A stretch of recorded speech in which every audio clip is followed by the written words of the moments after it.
Estas son las notas rápidas en 3x3, 106.9. Vale, vamos a desgranar esto. Imaginemos por un instante llenar un estadio con 65.000 personas rugiendo, sintiendo que el mundo entero está a tus pies. El sueño de cualquiera, claro. Exacto. Y ahora imaginemos que apenas un par de años después tienes que cancelar un concierto en una ciudad de provincias porque sencillamente no se han vendido suficientes entradas. El golpe de realidad es brutal. Totalmente. Pues hoy vamos a diseccionar ese choque frontal, casi violento te diría, entre el ego desmedido de las celebridades y la terca y dura realidad. Es que es un tema fascinante. Lo es. Tenemos sobre la mesa un compendio de fuentes súper interesante, desde transcripciones del canal Productora 69 hasta reportajes de investigación pura de la revista Pronto. O sea, material de primera mano. Eso es. Y la misión de nuestra exploración a fondo de hoy es desgranar qué ocurre exactamente cuando estas figuras públicas intentan manipular la narrativa, pero resulta que el público decide que ya no se deja engañar. Bueno, el hilo conductor de todo el material que vamos a analizar en esta sesión es el llamado síndrome de Ibris. Vale, el orgullo desmesurado. Exacto. Esa arrogancia ciega, que hace que una figura pública pierda por completo la perspectiva. Vamos a examinar 3 casos de estudio, o sea, 3 perfiles diametralmente opuestos. A ver, ¿cuáles son? Pues tenemos la telerrealidad cruzada con la política mexicana, luego la realeza de la prensa del corazón en España y, por último, el desplome en tiempo real de una dinastía de la música regional. Madre mía, ¿hay tela para cortar ahí? Mucha tela. Y lo interesante aquí no es solo ver cómo caen, sino entender la mecánica interna de esa caída. Porque el ego, cuando carece de una gestión de crisis adecuada, es que funciona como un acelerador hacia el abismo. Y creo que entender cómo caen los grandes ayuda muchísimo a identificar la manipulación en las narrativas que consumimos a diario, ya sea en las noticias o incluso en nuestro entorno laboral para cualquiera que nos escuche. Totalmente de acuerdo. La percepción lo es todo hoy en día. Pues venga, vamos a empezar por la arrogancia en su forma más pura, más estridente y ruidosa. El caso del actor y actual diputado mexicano, Sergio Mayer. Este caso es de manual. Revisando las transcripciones de su paso reciente por el programa La Casa de los Famosos en la cadena Telemundo, hay un momento que, parece sacado de un guión malo, pero ocurrió en la vida real. Sí, el famoso enfrentamiento en el plató. Eso es. Tiene un conflicto con una panelista española, Oriana, y Mayer decide aplicar la típica táctica del ultimátum. Se dirige a la producción del programa y suelta la clásica frase de Divo. La de o se va ella o me voy yo. Exactamente. O se va ella o me voy yo. Me levanto y me voy. A ver, esa frase es el indicador perfecto de cómo alguien confunde su valor percibido con su valor real en un ecosistema empresarial. Claro, se creía imprescindible. Totalmente. Mayer lanza el órdago asumiendo que la productora va a entrar en pánico, ¿sabes? Espera que le rueguen, que sacrifiquen a la panelista para retener a la supuesta gran estrella. Pero la respuesta que le dan en los cortes publicitarios, según detallan las fuentes, es una bofetada de realidad operativa tremenda. Es que le abren la puerta. Le abren la puerta y le dicen que si se quiere ir, la salida está libre, pero que bajo ningún concepto va a tomar él las decisiones de producción. Lógico, ninguna productora seria cede a ese tipo de chantajes en directo. Vale, pero aquí es donde se pone realmente interesante la cosa, porque la reacción de Mayer no es recoger sus cosas e irse con dignidad como habría hecho alguien consecuente. No, ¿qué va? Da marcha atrás. El material cuenta que vuelve a su asiento y se inventa sobre la marcha que todo era, y cito textualmente, una broma para cámara infraganti. ¡Madre mía! Yo necesito entender qué pasa por la cabeza de alguien en ese instante, cómo procesa el cerebro esa humillación pública sin colapsar por completo. Bueno, ahí se produce un mecanismo de defensa masivo ante lo que en psicología llamamos disonancia cognitiva. A ver, explícame eso. La disonancia cognitiva ocurre cuando las creencias fundamentales de una persona, que en este caso sería soy intocable y controlo este programa, chocan con la realidad. Exacto. Chocan de frente con una evidencia irrefutable que es me acaban de enseñar la puerta de salida. El cerebro de Mayer no puede tolerar esa tensión extrema. Así que reescribe la realidad en tiempo real. Eso es. Al calificarlo de broma, Lo que hace es proteger su ego del trauma de la irrelevancia. Es un parche temporal, simplemente para no admitir que carece del poder que él creía tener. Es como el villano de un reality que intenta aplicar las reglas del drama a la vida real. Y ese intento de proyectar un poder inexistente no se limita a la productora, ojo. No, claro, hay más frentes abiertos. Que encima llegó a autodenominarse el diablo, intenta intimidarlo en los cortes publicitarios. Sí, las fuentes detallan ese momento de tensión. Pero Kuno hace algo muy propio de la era digital. No se amedrenta, lo graba y le lanza una advertencia lapidaria, diciéndole que acabará en la cárcel rodeado de hombres. Es que lo revelador de esta interacción con Kuno es cómo expone la absoluta obsolescencia de las tácticas de Mayer. O sea que se quedó en el pasado. Totalmente. El diputado sigue utilizando métodos de intimidación analógicos, propios de los pasillos de televisión de los años 90. Y claro, se enfrenta a una generación que lleva una cámara en el bolsillo. Que lo graba todo al instante. Claro, y esa generación entiende que la transparencia radical desarma cualquier amenaza hecha en la sombra. Y hablando de amenazas, fíjate que el material periodístico muestra un patrón muy, pero que muy preocupante. Parece que la respuesta automática de Mayer a cualquier crítica es la amenaza de prisión. Sí, es una táctica recurrente por lo que vemos en los documentos. Lo hizo con el periodista Michel Rubalcaba simplemente por opinar sobre el caso del actor Héctor Parra. Una barbaridad. Y más recientemente se ha sentado en platós a señalar a Daniela Parra como cómplice de su padre, sin aportar ni una sola prueba documental. O sea, hay un abismo enorme entre debatir en un plató y acusar de un delito grave de forma gratuita. Es que ahí entramos en un terreno donde la falta de límites tiene consecuencias institucionales graves. Porque claro, no estamos hablando solo de un personaje de telerrealidad. No, es que es un diputado en activo. Exactamente. Y el análisis periodístico que estamos revisando detalla que obtuvo su escaño actual con el respaldo directo de figuras de primera línea del gobierno mexicano. Sí, las fuentes mencionan específicamente a la presidenta Claudia Sheinbaum y al dirigente Mario Delgado. Así es. Y aquí quiero hacer una pausa importante. Cabe mencionar, y esto lo decimos con absoluta neutralidad periodística, limitándonos a reportar lo que dicen las fuentes, que nuestro objetivo no es hacer juicios políticos ni tomar partido sobre el gobierno de México. Por supuesto, solo reportamos la información documental para contextualizar el nivel de influencia institucional que maneja este perfil hoy en día. Exacto. Pero lo que rompe todos los esquemas es cómo él mismo proyecta su futuro. O sea, en las entrevistas afirma sin pestañear que en 12 años será el jefe de gobierno de la Ciudad de México y posteriormente presidente de la República. Unas ambiciones, digamos, bastante elevadas. Es que se atreve a comparar su supuesta importancia histórica con la de López Obrador o la de la propia presidenta actual. Es parte del síndrome de Ibris que comentábamos. Y ojo, que en la misma frase en la que delira con la banda presidencial, presume de que en 6 meses será doctor egresado del Instituto Nacional de Administración Pública. Y a la vez defiende como un fenómeno social, su etapa bailando en el espectáculo solo para mujeres. Menuda mezcla de conceptos. Totalmente.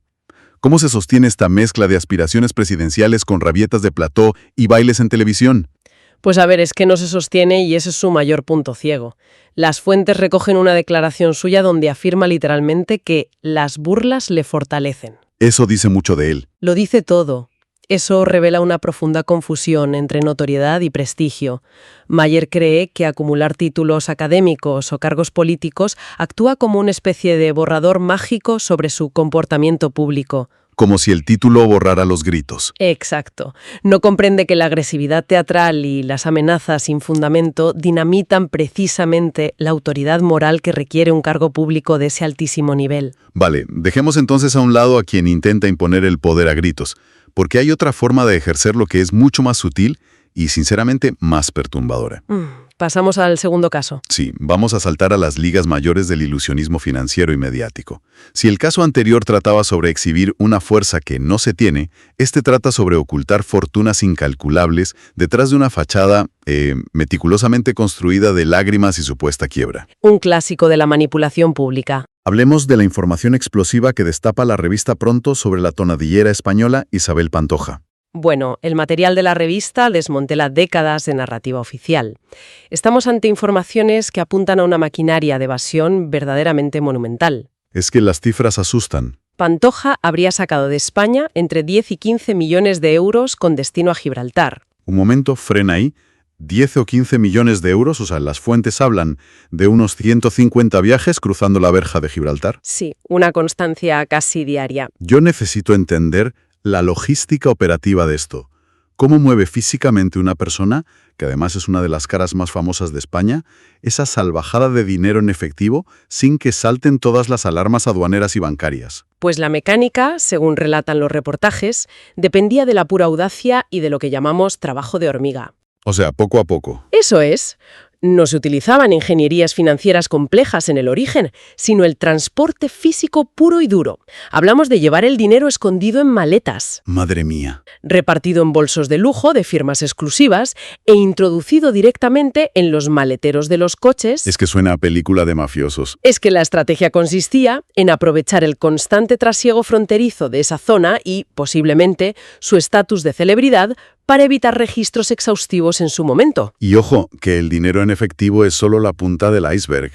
El nivel de paranoia y de ocultamiento familiar que describen los reportajes es increíble. Sí, el tema de las propiedades es de traca. Cuentan cómo la famosa finca Cantora fue literalmente desmantelada. O sea, Pantoja y su expareja, el exalcalde Julián Muñoz, vendieron hasta las lámparas y las cámaras de seguridad. Dejaron el cascarón vacío. Y mientras tanto, detallan la construcción de dobles fondos en el suelo y en las paredes de las casas, para esconder fajos de billetes. Como si fuera un búnker. Exacto.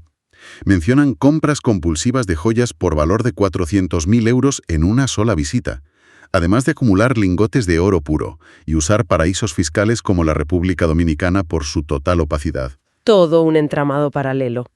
Y todo esto, fíjate, ocurre mientras su propio hijo, Kiko Rivera, maniobraba a sus espaldas intentando vender esa misma finca para llevarse 300.000 euros limpios. Es que el contraste es lo que hace de este caso un ejemplo supremo de manipulación pública. Sin duda.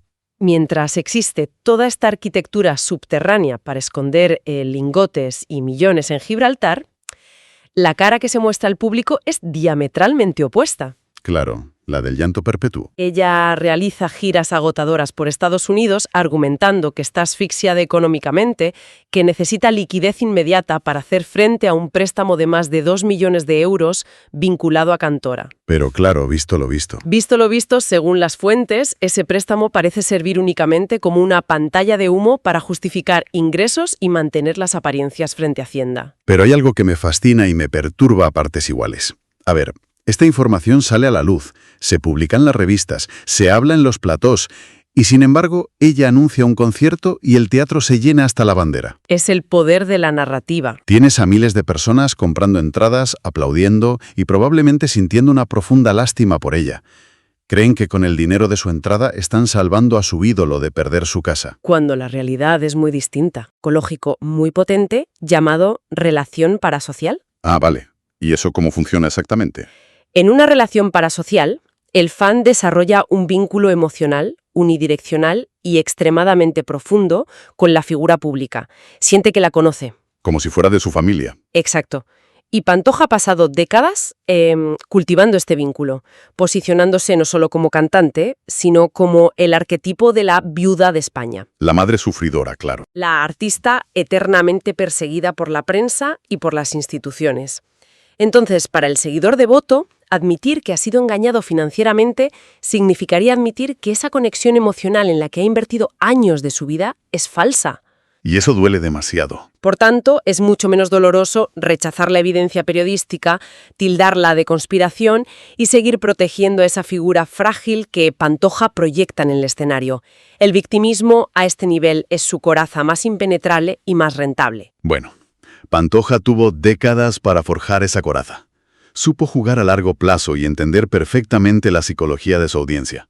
Sí, es una maestra en lo suyo. Pero ¿qué sucede cuando a una persona le llega un poder abrumador antes de cumplir los 25 años, sin haber construido ninguna armadura y creyendo que es absolutamente invencible? Ahí la cosa cambia radicalmente. Eso nos lleva directamente al tercer caso.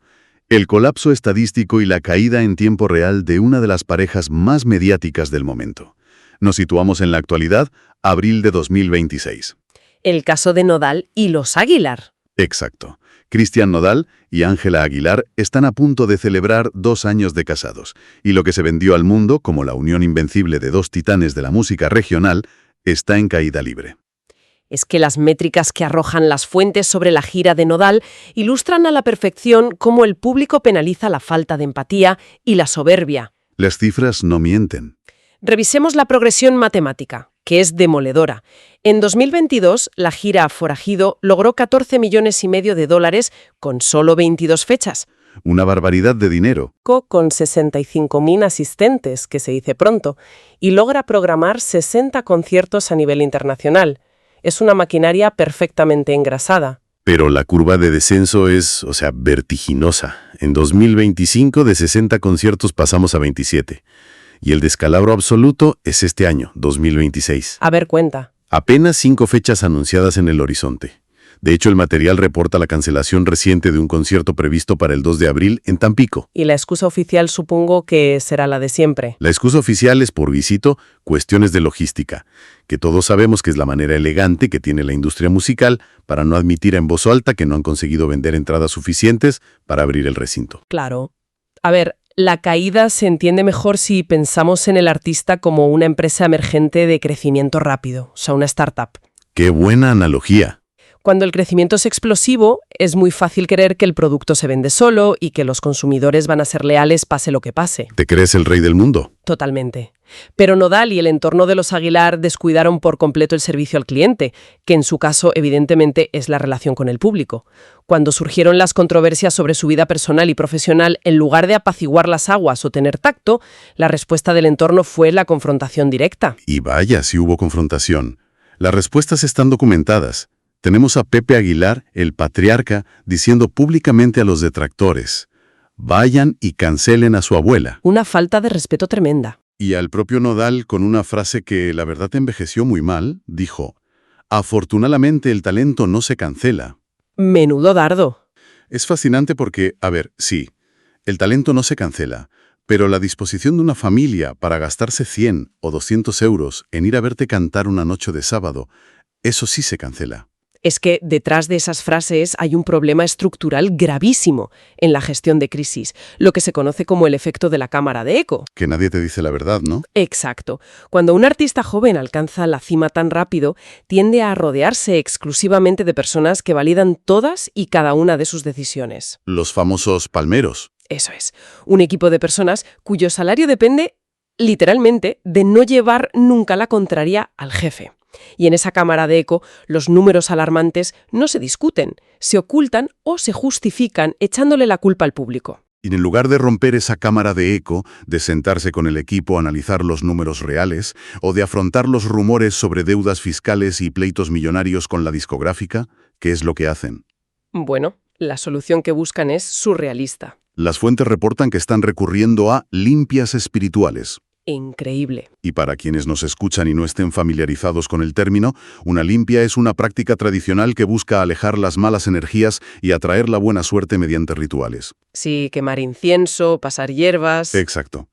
Pero claro, por mucha energía que limpies en el camerino, si la audiencia percibe altivez y arrogancia, los estadios van a seguir completamente vacíos. Exactamente. Es que la soberbia impide la corrección del rumbo, así de simple. Y los datos de la encuesta citada en el material son absolutamente concluyentes. Las cifras de popularidad, ¿verdad? Sí. Ante la pregunta de quién es la figura más antipática de la familia, Ángel Aguilar concentra un aplastante 57% de los votos. Más de la mitad del público no la soporta. Y su padre, Pepe Aguilar, un 39%. Estamos hablando de un rechazo sistemático a la marca familiar en su conjunto. Con este panorama de rechazo casi total y, ojo, una caída de 60 recintos gigantes a solo 5 fechas, ¿tienen alguna posibilidad real de revertir esto sin entonar un mea culpa gigante frente a las cámaras? Pues desde el punto de vista del análisis de relaciones públicas es completamente inviable. No hay salida fácil. Ninguna. El público castiga los errores, sí, pero perdona la vulnerabilidad. Lo que el público jamás, bajo ningún concepto, perdona es que lo traten con desdén o lo menosprecien. Claro, el orgullo duele. Sin un acto genuino de humildad, la tendencia a la baja es irreversible. Porque en la era de las redes sociales, el boicot pasivo... simplemente dejar de prestarles atención. Exacto. El simple acto de ignorar a alguien es el arma más letal y más silenciosa de la audiencia. Todo esto nos deja una panorámica brutal sobre cómo opera el ego cuando se desconecta totalmente de la realidad. Hemos repasado el delirio de un político que exige obediencia en un plató de televisión, creyendo que eso le pavimenta el camino a la presidencia. Un salto mortal sin red. Hemos explorado la increíble ingeniería del victimismo de una cantante capaz de llorar miserias mientras supuestamente cruza fronteras con el maletero lleno de billetes. La ilusión perfecta. Y hemos visto las matemáticas puras del fracaso cuando una estrella de 20 y tantos años confunde tener una buena voz con ser intocable. ¿El choque con la realidad? El error garrafal en los 3 escenarios, si lo piensas, es exactamente el mismo: subestimar a la audiencia. Pensar que quienes prestan atención no tienen memoria ni capacidad para sumar 2 y 2. Es que la lección trasciende por completo el ámbito del espectáculo. Quien nos escucha puede aplicar esto a cualquier estructura de poder. A cualquier nivel, claro. Desde la dirección de una gran corporación hasta el liderazgo de un pequeño equipo de trabajo en una oficina. Construir un muro de arrogancia o sostener una fachada basada en el engaño requiere un gasto de energía mental y logístico inmenso. Y tarde o temprano la realidad presiona con mucha más fuerza que la ilusión. Y las caídas desde esas alturas de soberbia no suelen dejar paracaídas intactos, la verdad. No, para nada. De hecho, fíjate que esto abre un debate fascinante sobre el futuro de la gestión de la imagen pública. A ver, cuéntame. Si consideramos que hoy habitamos un ecosistema digital hiperconectado, donde cualquiera con un teléfono móvil puede registrar un desaire, donde se contabiliza públicamente cada fecha cancelada y donde cada viaje opaco deja un rastro ineludible en la red, Todo queda registrado. todo. Entonces, la pregunta es, ¿significa esto la muerte de las relaciones públicas tal y como las conocíamos? ¿Esas que estaban basadas en el control absoluto y férreo del relato? Es una gran pregunta para reflexionar. Es posible que en este nivel de transparencia forzada en el que vivimos, la única estrategia de marketing que sea verdaderamente funcional, y ojo, la única que resulta imposible falsificar, sea la vulnerabilidad radical y auténtica. Qué planteamiento tan rotundo para cerrar nuestro análisis de hoy. Me parece brillante. Al final, el castillo de naipes de la soberbia siempre termina colapsando cuando la realidad decide soplar con un poco de fuerza. Siempre, sin excepción. Y nosotros, por supuesto, estaremos aquí para seguir desgranando los mecanismos detrás de ese colapso. Gracias por acompañarnos en esta sesión. Esperamos que haya sido reveladora y nos encontraremos muy pronto en nuestra próxima exploración a fondo. Hasta la próxima. Estas son las notas rápidas en 3x3, 106.9. 3x3, el podcast de la semana.